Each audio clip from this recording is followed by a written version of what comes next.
റോഡിൽ പൊലിയുന്ന ജീവനുകൾ, തെരുവുനായ ആക്രമണ ഭീഷണി വേറെ, നിലച്ച പദ്ധതികളും പൂർത്തീകരിക്കാത്ത നിർമ്മാണങ്ങളും. നമസ്കാരം, ആഴ്ചവട്ടത്തിലേക്ക് സ്വാഗതം. റോഡപകടങ്ങൾ കുറയ്ക്കാനുള്ള നിയമങ്ങൾ കർക്കശമാണെങ്കിലും നിരത്തുകളിൽ പൊലിയുന്ന ജീവന് ഒരു കുറവുമില്ല. അപകട മരണങ്ങളും വർദ്ധിച്ചു വരുന്നു എന്നത് ചിന്തനീയം കൂടിയാണ്. ചില ദാരുണ മരണങ്ങൾ ഉള്ളുപൊള്ളിക്കുകയും ചെയ്യും. അത്തരത്തിലുള്ള അപകടമാണ് തൃശൂർ നാട്ടികയിൽ സംഭവിച്ചത്. ഒന്നും രണ്ടും പേരുമല്ല, ഒരു വയസ്സുകാരിയടക്കം 5 പേർ തൽക്ഷണം മരിച്ചു. ഉറങ്ങിക്കിടന്നവരുടെ ദേഹത്തേക്ക് ലോറി പാഞ്ഞു കയറിയായിരുന്നു അപകടം. അതും നിയമം ലംഘിച്ച് ഡ്രൈവിംഗ് നടത്തി വരുത്തിവെച്ച അപകടം. തൃശൂർ നാട്ടികയിൽ തടി കയറ്റി വന്ന ലോറി ഉറങ്ങിക്കിടന്നവർക്ക് മുകളിലേക്ക് നിയന്ത്രണം വിട്ടു പാഞ്ഞു കയറി 5 പേരാണ് ദാരുണമായി മരിച്ചത്. 6 പേർക്ക് പരിക്കേൽക്കുകയും ചെയ്തു. ലൈസൻസ് ഇല്ലാത്ത ക്ലീനർ മദ്യപിച്ച് വാഹനമോടിച്ചാണ് അപകടമുണ്ടാക്കിയത്. അറസ്റ്റിലായ ഡ്രൈവർക്കും ക്ലീനർക്കുമെതിരെ മനഃപൂർവ്വമായ നരഹത്യാ കുറ്റം ചുമത്തി കേസെടുത്തു. കണ്ണൂരിൽ നിന്നും പെരുമ്പാവൂരിലേക്ക് തടികയറ്റി വന്ന ലോറിയാണ് നാട്ടിക തൃപ്രയാർ ദേശീയപാതയിൽ നിർമ്മാണം നടക്കുകയായിരുന്ന റോഡിലേക്ക് ഡിവൈഡർ തകർത്ത് കയറിയത്. പാലക്കാട് ഗോവിന്ദാപുരം സ്വദേശികളായ 11 അംഗ സംഘമായിരുന്നു റോഡിൽ കിടന്നുറങ്ങിയിട്ടുണ്ടായിരുന്നത്. ദേശീയപാതയിൽ വഴിതിരിയുന്നതിനുള്ള ഡിവൈഡർ വെച്ചിരുന്നു. ഇത് തകർത്ത് 50 മീറ്ററോളം കടന്നാണ് റോഡിൽ കിടന്നുറങ്ങുന്ന 11 അംഗ സംഘത്തിന് മുകളിലേക്ക് ലോറി ഇടിച്ചു കയറിയത്. അപകടം നടന്നതിന് പിന്നാലെ ലോറി മുന്നോട്ടെടുത്ത് രക്ഷപ്പെടാൻ നോക്കുകയും ചെയ്തു. സർവീസ് റോഡിലൂടെ എടുത്തെങ്കിലും വഴി അവസാനിച്ചതിനാൽ മുന്നോട്ടു പോകാനായില്ല. അപ്പോഴേക്കും പിന്നാലെ ഓടിയെത്തിയ നാട്ടുകാർ ലോറിയിൽ ഉണ്ടായിരുന്നവരെ പിടികൂടി. ലോറിയുടെ ക്ലീനർ അലക്സ് ആയിരുന്നു വാഹനം ഓടിച്ചിരുന്നത്. ഡ്രൈവർ ജോസും വണ്ടിയിലുണ്ടായിരുന്നു. കണ്ണൂരിൽ നിന്ന് പുറപ്പെട്ട സംഘം മാഹിയിൽ വെച്ച് മദ്യപിച്ചു. മലപ്പുറത്ത് വെച്ചാണ് ഡ്രൈവർ ക്ലീനർക്ക് വണ്ടി കൈമാറിയത്. നാട്ടുകാരും ആക്ട്സ് പ്രവർത്തകരും ചേർന്നായിരുന്നു രക്ഷാപ്രവർത്തനം നടത്തിയത്. സംഭവസ്ഥലം ജില്ലാ കളക്ടർ അർജുൻ പാണ്ഡ്യൻ, മുൻ മന്ത്രി VS സുനിൽകുമാർ ഉൾപ്പെടെയുള്ളവർ സന്ദർശിച്ചിരുന്നു.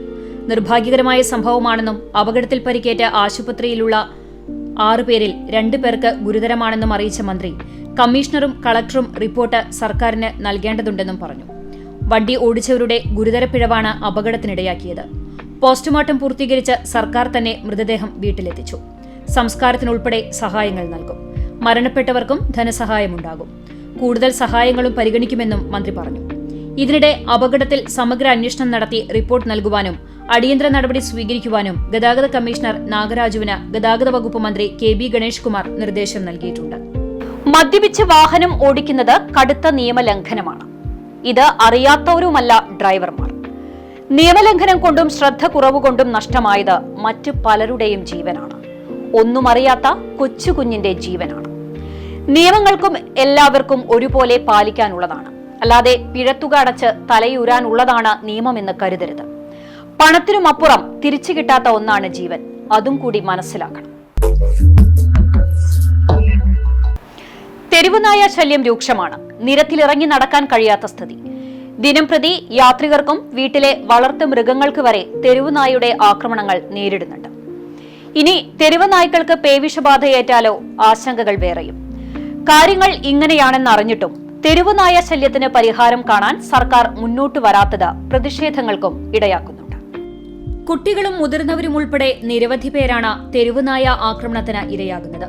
പലപ്പോഴും സ്കൂൾ വിദ്യാർത്ഥിനികളെ നായ ഓടിക്കുന്നതും ആക്രമിക്കുന്നതുമെല്ലാമായ CCTV ദൃശ്യങ്ങൾ ഭീതിയോടെ നമ്മൾ കാണാറുമുണ്ട്. ആളുകൾക്ക് മാത്രമല്ല, മറ്റ് മൃഗങ്ങൾക്ക് കൂടി ഇവ ഭീഷണിയായി മാറുകയാണ്. നാട് നഗര വ്യത്യാസമില്ലാതെയാണ് തെരുവുനായ ആക്രമണം. കണ്ണൂർ റെയിൽവേ സ്റ്റേഷനിൽ 15ഓളം യാത്രക്കാർക്ക് തെരുവുനായ കടിയേറ്റത് വലിയ വാർത്തയായിരുന്നു. റെയിൽവേ സ്റ്റേഷനിലെ 1-ാം പ്ലാറ്റ്ഫോമിലെ യാത്രക്കാരെയും ടിക്കറ്റ് കൗണ്ടറുകളിൽ ടിക്കറ്റ് എടുക്കാൻ നിൽക്കുന്നവരെയുമായിരുന്നു തെരുവുനായ ഓടിച്ചിട്ട് കടിച്ചത്. കടിയേറ്റവർ കണ്ണൂർ ജില്ലാ ആശുപത്രിയിൽ ചികിത്സ തേടി. അതേസമയം ക്വാർട്ടേഴ്സിന് സമീപം ഈ നായയെ ചത്ത നിലയിലും കണ്ടെത്തി. പിന്നീട് പോസ്റ്റ്മോർട്ടം നടത്തിയപ്പോഴാണ് പേവിഷബാധയുണ്ടെന്ന് മനസ്സിലാക്കിയത്. ഇതോടെ കടിയേറ്റവർ ആശങ്കയിലുമായി. പല സ്ഥലങ്ങളിലും ഇത് തന്നെയാണ് അവസ്ഥ. കടങ്ങോട് പാറപ്പുറം ചോല പ്രദേശത്ത് കഴിഞ്ഞ ദിവസം പേപ്പട്ടിയുടെ ആക്രമണമുണ്ടായി. നാട്ടുകാരെ ആക്രമിച്ച പേപ്പട്ടി വളർത്തുമൃഗങ്ങളെയും കടിച്ചു. പട്ടിയെ പിന്നീട് പഞ്ചായത്ത് സെക്രട്ടറിയുടെ നിർദ്ദേശപ്രകാരം ഡോഗ് റെസ്ക്യൂ ക്യാച്ചർ ബൈജുവിന്റെ നേതൃത്വത്തിൽ നാട്ടുകാർ പിടികൂടി. വഴിയാത്രക്കാരെ ആക്രമിക്കാൻ ശ്രമിച്ച പട്ടി സ്കൂൾ വിദ്യാർത്ഥിനിയെ കടിച്ചെങ്കിലും ഭാഗ്യവശാൽ കുട്ടിയുടെ വസ്ത്രത്തിലാണ് കടിയേറ്റത്. കുട്ടി ഓടി രക്ഷപ്പെടുകയും ചെയ്തു. വഴിയോര കച്ചവടത്തിനെത്തിയ മറ്റൊരാളെയും പട്ടി കടിച്ചിട്ടുണ്ട്. ഇതിനു പുറമെ വീടുകളിലെ ആട് തുടങ്ങിയ വളർത്തുമൃഗങ്ങളെയും തെരുവുനായ ആക്രമിച്ചിട്ടുണ്ട്. ഇതോടെ നാട്ടുകാർ പരിഭ്രാന്തിയിലാവുകയും ചെയ്തു. 1.5 മാസം മുമ്പ് മറ്റൊരു പട്ടിക്ക് പേപ്പിടിച്ച് സ്കൂൾ വിദ്യാർത്ഥി ഉൾപ്പെടെയുള്ളവരെ കടിച്ചിരുന്നു. തൃശൂർ മെഡിക്കൽ കോളേജിൽ ചികിത്സ തേടിയാണ് ഇവർ രക്ഷപ്പെട്ടത്. ഈ പട്ടിയുടെ കടിയേറ്റ മറ്റു ചില തെരുവുനായ്ക്കളും അടുത്തിടെ പേപ്പിടിച്ച് ചത്തിരുന്നു. മാലിന്യം വലിച്ചെറിയുന്നത് തെരുവുനായ ശല്യം കൂടാൻ കാരണമാകുന്നുണ്ടെന്ന് പറയുന്നുണ്ടെങ്കിലും ഇവ പെറ്റുപെരുകുന്നതും വലിയ വെല്ലുവിളിയാണ്. പേളകിയിട്ടുള്ള പട്ടി ബൈക്കിൽ പോകുന്ന ആളുകളെ പോലും പോയി കടിക്കാൻ ചെല്ലായിരുന്നു. 2 ദിവസമായിട്ടുള്ള ഭയങ്കര ഒരു പ്രശ്നം നടന്നുകൊണ്ടിരിക്കുക. ഇത് പഞ്ചായത്തിൽ വ്യാപകമായിട്ട് എല്ലാ മേഖലയിലും നടന്നുകൊണ്ടിരിക്കുന്ന ഒരു പ്രശ്നമാണ്. ഇതിന് ശാശ്വത പരിഹാരം കാണാൻ ഇതുവരെ സാധിച്ചിട്ടില്ല. പേളകിയിട്ട് ആടുകളെയും അതുപോലെ തന്നെ ആളുകളെ കടിച്ചതിന് ശേഷമാണ് ഈ തെരുവ് പട്ടികളെ പിടിക്കാനോ അല്ലെങ്കിൽ മറ്റു സാഹചര്യം ഉണ്ടാവുന്നത്. ഇത് വ്യാപകമായി കുറേ കാലങ്ങളായിട്ട് ഈ പഞ്ചായത്തിലെ പ്രശ്നം നടന്നുകൊണ്ടിരിക്കുന്നത്. എല്ലാ ആളുകളും പറയുന്നതാണ് ഈ പട്ടികളെ, തെരുവ് പട്ടികളെ ശല്യമുണ്ട്. കുട്ടികൾ ഉൾപ്പെടെ, മദ്രസ കുട്ടികൾ ഉൾപ്പെടെ പുലർച്ചെ പോകുന്ന സമയത്ത് അവരെ ആക്രമിക്കുന്നുണ്ട്. എല്ലാ വാർഡിലും നടക്കുന്ന ഒരു പ്രശ്നമായിട്ട് പോലും ഇതിന് ശാശ്വത പരിഹാരം കാണാൻ പറ്റിയിട്ടില്ല. ഇത് വളരെ ഗുരുതരമായ വീഴ്ചയും കൂടിയിട്ടാണ്. കാരണം ഈ നാട്ടിൽ തന്നെ ഈ പാറപ്പുറം മേഖല തെരുവുനായ ശല്യം കുറയ്ക്കാൻ വന്ധ്യംകരണ പദ്ധതി നടപ്പാക്കിയെങ്കിലും അത് വിജയിച്ചില്ല. പല സ്ഥലത്തും 1-2 വന്ധ്യംകരണത്തിൽ ഒതുങ്ങി. നിയന്ത്രണമില്ലാതെ പെരുകുന്ന നായ്ക്കൾ ഭീഷണി സൃഷ്ടിക്കുമ്പോൾ സർക്കാർ കയ്യും കെട്ടി നോക്കിയിരിക്കരുത്. പ്രാവർത്തികമാകുന്ന നടപടികൾ ഉണ്ടാകണം. വഴിയോരത്തെ തെരുവുനായ ശല്യം ഇരുചക്ര വാഹനങ്ങൾക്കും ഭീഷണിയാണ്. അതുകൊണ്ടുണ്ടാകുന്ന അപകടങ്ങൾ വേറെയും. മനുഷ്യരുടെ ജീവന് അപകടകരമാകുന്ന തെരുവുനായ്ക്കളെ തുരത്താൻ ഇനിയും വൈകിക്കൂടാ.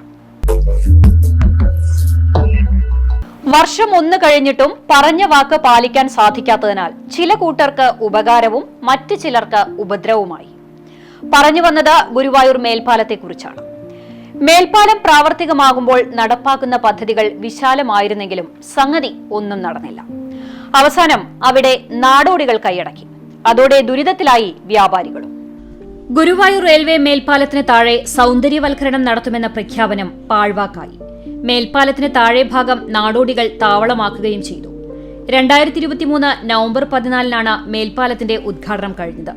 അന്ന് മന്ത്രി PA മുഹമ്മദ് റിയാസ് പ്രഖ്യാപിച്ച മേൽപ്പാലത്തിന് താഴെയുള്ള സൗന്ദര്യവൽക്കരണം 1 വർഷം കഴിഞ്ഞിട്ടും എങ്ങുമെത്തിയില്ല. ഓപ്പൺ ജിം, ഫുഡ് സ്ട്രീറ്റ് എന്നിവ നിർമ്മിക്കുമെന്നായിരുന്നു മന്ത്രി അറിയിച്ചത്. ഇതിനായി MLA ഫണ്ടിൽ നിന്ന് 20 ലക്ഷം രൂപ അനുവദിക്കുമെന്ന് NK അക്ബർ MLAയും അറിയിച്ചിരുന്നു. സൗന്ദര്യവൽക്കരണത്തിന്റെ ഭാഗമായി മേൽപ്പാലത്തിന് താഴെ ടൈൽ വിരിച്ചിട്ടുണ്ട്. പാലത്തിന് താഴെ സാമൂഹ്യവിരുദ്ധരുടെ താവളമാകാതിരിക്കാൻ ഇരുമ്പ് ഷീറ്റ് ഉപയോഗിച്ച് മറയ്ക്കാൻ തീരുമാനിച്ചിരുന്നെങ്കിലും നടന്നിട്ടില്ല. ഇപ്പോൾ മേൽപ്പാലത്തിന് താഴ്ഭാഗം ഉത്തരേന്ത്യൻ തെരുവോരങ്ങളുടെ പ്രതീതിയാണ്. 100 കണക്കിന് നാടോടികളാണ് പാലത്തിന് താഴെ തമ്പടിച്ചിരിക്കുന്നത്. ഇവർ ഭക്ഷണം പാചകം ചെയ്യുന്നതും പ്രാഥമിക കൃത്യം നിർവഹിക്കുന്നതും പാലത്തിന് താഴെയാണ്. പരിസരത്ത് മലിനജലം കെട്ടിക്കിടക്കുന്നുമുണ്ട്. ഇതുമൂലം പരിസരത്തെ വ്യാപാരികളും പകർച്ചവ്യാധി ഭീഷണിയിലാണ്. ഈ സ്ഥിതി തുടർന്നാൽ ശക്തമായ സമരപരിപാടികളുമായി രംഗത്തിറങ്ങുമെന്ന് പ്രദേശത്തെ വ്യാപാരികൾ പറഞ്ഞു. ഈ ഇതിനോട് ചേർന്ന് കിടക്കുന്ന പറമ്പുകളിലെല്ലാം വെളിയുടെ വിസർജനം നടന്നുകൊണ്ടിരിക്കുന്നു. മലിനജലം കെട്ടിക്കിടക്കുന്നു. ഇനി ഈച്ചകൾ പറഞ്ഞു തുടങ്ങി. ഇനിയും അസുഖങ്ങളും വീണ്ടും ഞങ്ങൾ വലിയൊരു ദുരിതത്തിലേക്കാണ് കടക്കാൻ പോകുന്നത്. ഇനി എന്ത് പ്രതിഷേധമാണ് കാണിക്കുക? ഞങ്ങൾക്ക് അതിനുള്ള ശക്തിയില്ലാതെ ആയി തുടങ്ങിയെങ്കിലും ഞങ്ങൾ വീണ്ടും പ്രതിഷേധത്തോടെ ഉയർത്താനുള്ള കാര്യങ്ങൾ ആലോചിച്ചുകൊണ്ടിരിക്കുകയാണ്. നഗരസഭാ അധികൃതർ കണ്ണു തുറക്കുന്നുള്ള ഒരു സമീപനം ഞങ്ങൾ പ്രതീക്ഷിക്കുന്നില്ല. ശക്തമായ പ്രതിഷേധങ്ങളുമായി ഞങ്ങൾ മുന്നിട്ടിറങ്ങുമെന്ന് എല്ലാ അധികാരികളോടും ഞങ്ങളൊരു മുന്നറിയിപ്പ് നൽകുകയാണ്. പകൽ സമയത്ത് ജോലിക്ക് പോയി രാത്രി പാലത്തിന് താഴെ ഉറങ്ങാൻ എത്തുന്നവരുമുണ്ട്. പകൽ സമയം മുഴുവൻ പാലത്തിന് താഴെ വിശ്രമിച്ച് രാത്രി നഗരത്തിൽ ഇറങ്ങുന്നവരും കൂട്ടത്തിലുണ്ട്. മോഷ്ടാക്കളും സാമൂഹ്യ വിരുദ്ധരുമാണ് ഇത്തരം സംഘങ്ങളിൽ ഏറെയും. പലപ്പോഴും മദ്യപിച്ച് ഇവർ വഴക്കിടുന്നതും പാലത്തിന് താഴെയുള്ള പതിവ് കാഴ്ചയാണ്. ഇതിനെല്ലാം അറുതി വരുത്താൻ ബന്ധപ്പെട്ടവർ തയ്യാറാകണമെന്നാണ് നാട്ടുകാരുടെ ആവശ്യം. താമസിക്കാനുള്ള സൗകര്യം കണ്ടാൽ നാടോടികൾ അവിടം കൈയടക്കും. പക്ഷേ അത് മറ്റുള്ളവർക്കുണ്ടാക്കുന്ന ബുദ്ധിമുട്ടും അധികൃതർ കണ്ണു തുറന്ന് കാണണം. നിരവധി തീർത്ഥാടകർ എത്തുന്ന പ്രദേശം കൂടിയാണ്. അവിടെ വൃത്തിഹീനമാകുന്നതും പ്രധാന പ്രശ്നമാണ്. സ്വതവേ ഗുരുവായൂരിൽ മോഷണങ്ങൾ വർദ്ധിക്കുന്ന സാഹചര്യവുമുണ്ട്. സാമൂഹ്യ വിരുദ്ധരുടെ താവളമായി മാറാനുള്ള സാഹചര്യം ഒഴിവാക്കണമെന്ന ആവശ്യം പരിഗണിക്കേണ്ടതുണ്ട്. പൊതുജനങ്ങൾക്ക് നിരന്തരം സമ്പർക്കം പുലർത്തേണ്ട ഒന്നാണ് സർക്കാർ സ്ഥാപനങ്ങൾ. കാരണം എന്താവശ്യങ്ങൾക്കും രേഖകൾ നിർബന്ധമാണല്ലോ. അത് ലഭിക്കാൻ വേണ്ടി സർക്കാർ ഓഫീസുകൾ കയറി ഇറങ്ങുകയും വേണം. പക്ഷേ ആവശ്യം നിറവേറ്റാൻ ഉദ്യോഗസ്ഥരില്ലെങ്കിൽ പൊതുജനം എന്തു ചെയ്യും? ആരെ സമീപിക്കും? പുന്നയൂർ പഞ്ചായത്തിൽ കാര്യങ്ങൾ താളം തെറ്റിയ അവസ്ഥയാണ്.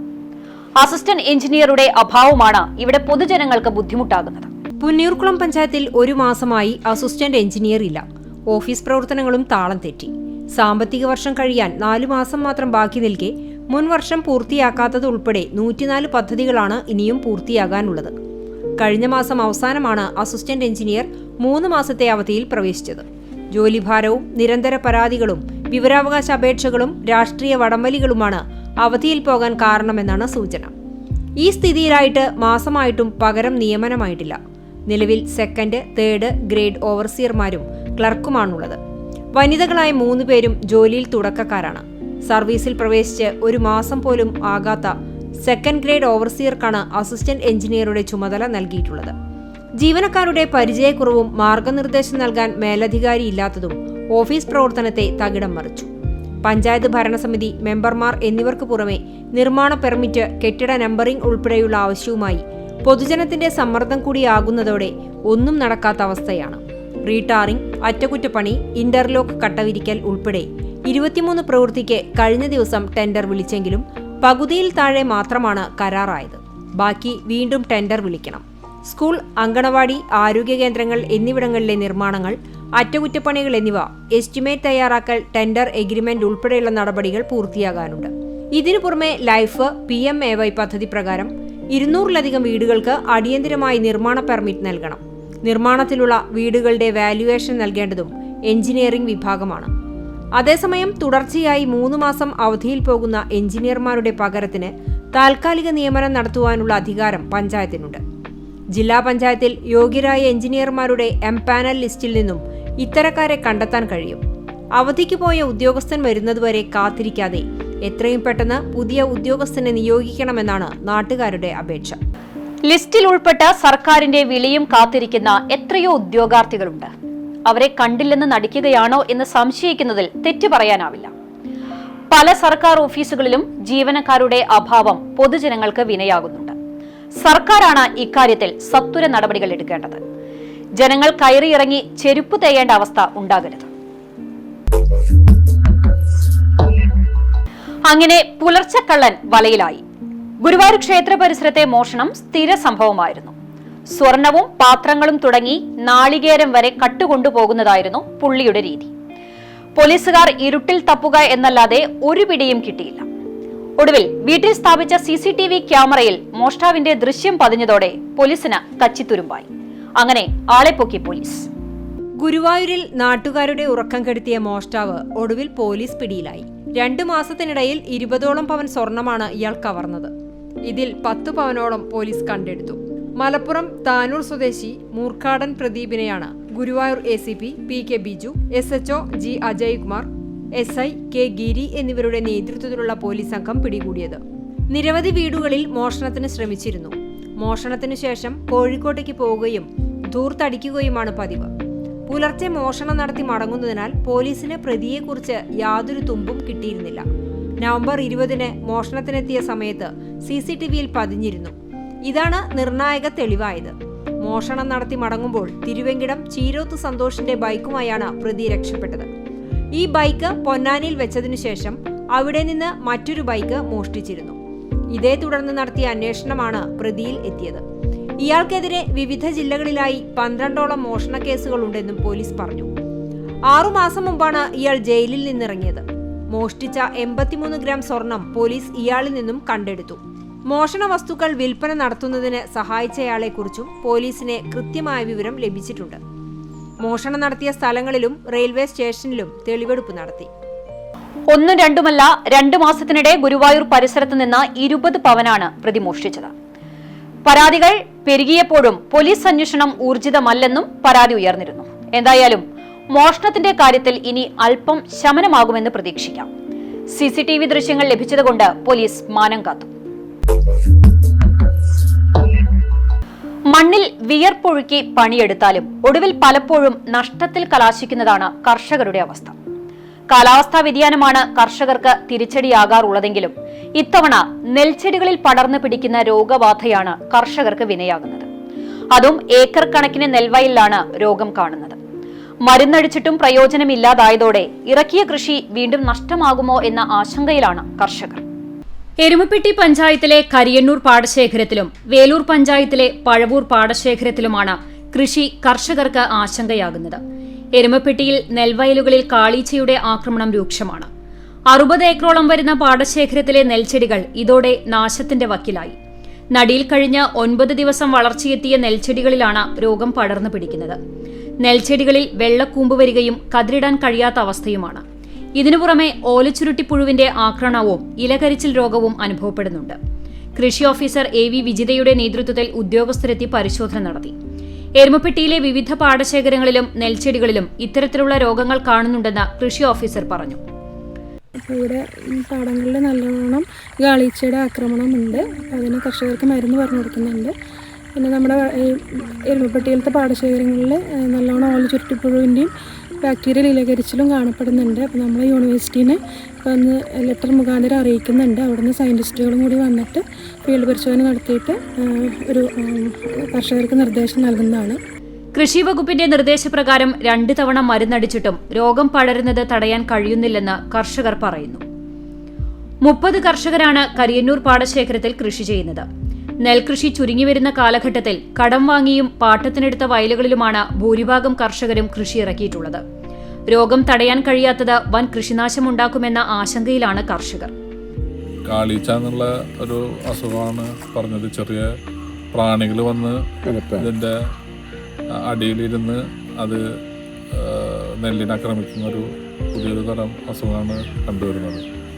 എല്ലാ കർഷകരും വായ്പയും മറ്റും എടുത്തിട്ടാണ് ഈ കാർഷിക രംഗത്തേക്ക് ഇറങ്ങുന്നത്. പക്ഷേ ഇത് വൻ നഷ്ടത്തിലേക്ക് പോകുന്ന ഒരു സ്ഥിതിവിശേഷം കൂടി.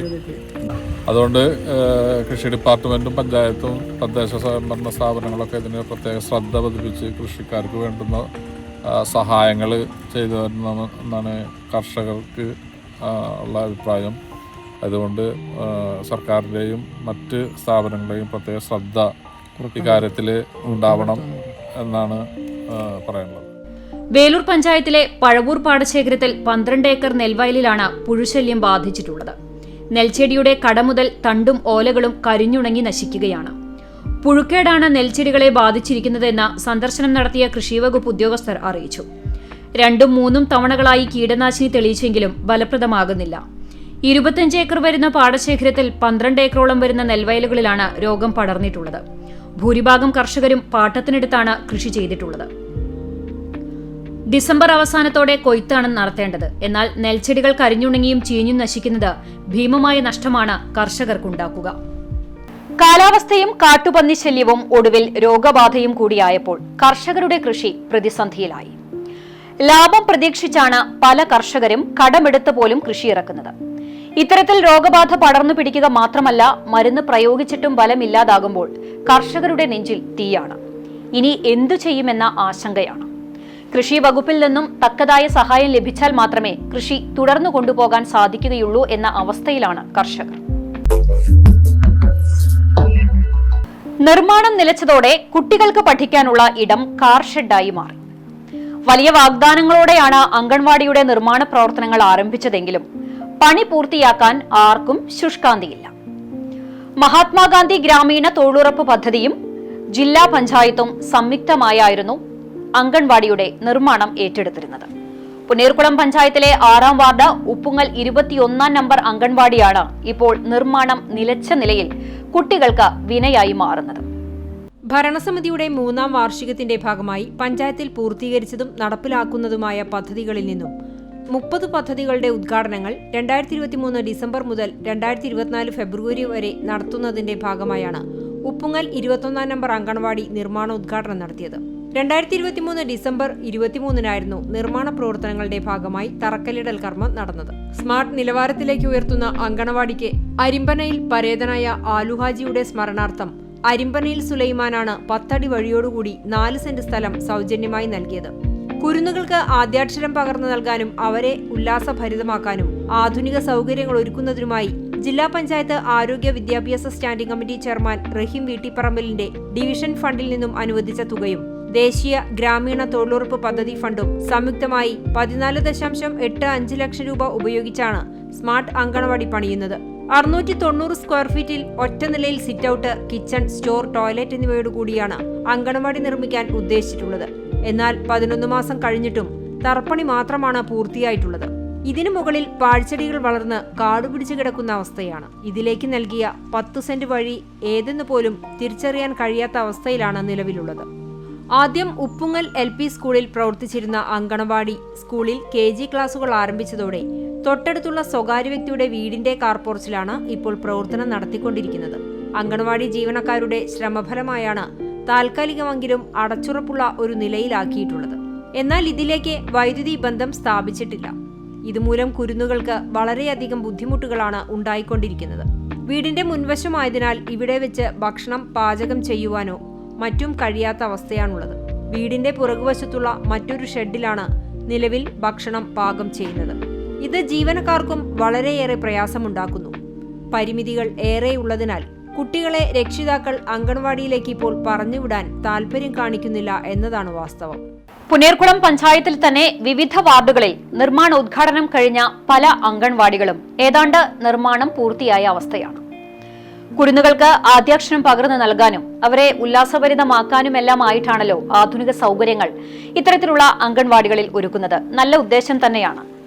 ഇതിനായി സുമനസ്സുകൾ അവരുടേതായ സഹായങ്ങളും നൽകിയിട്ടുണ്ട്. പക്ഷേ അധികൃതർ ഈ നിർമ്മാണ പ്രവർത്തനത്തിൽ മെല്ലെപ്പോക്ക് കാണിക്കുന്നത് ശരിയായ നടപടിയല്ല. എത്രയും വേഗം അങ്കൺവാടി പ്രവർത്തനം ആരംഭിക്കണമെങ്കിൽ നിർമ്മാണവും പൂർത്തീകരിക്കേണ്ടതുണ്ട്. വാർത്തയും വാർത്താ വിശകലനവുമായുള്ള ആഴ്ചവട്ടം ഇവിടെ പൂർണ്ണമാകുന്നു. നമസ്കാരം.